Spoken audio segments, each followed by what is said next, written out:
để mình chứng con tim.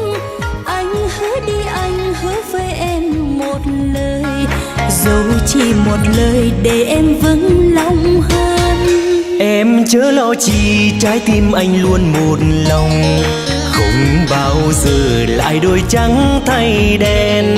Anh hứa với em sẽ yêu em trọn đời, trọn một đời mình bên nhau mãi không rời.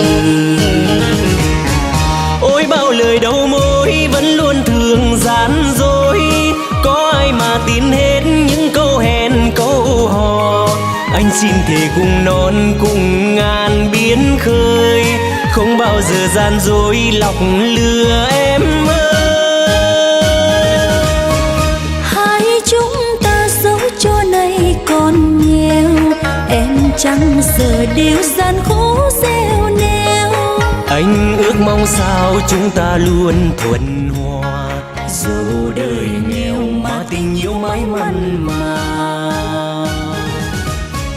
Anh ước mong sao chúng ta luôn thuận hòa, dẫu đời nghèo mà tình yêu mãi mặn mà.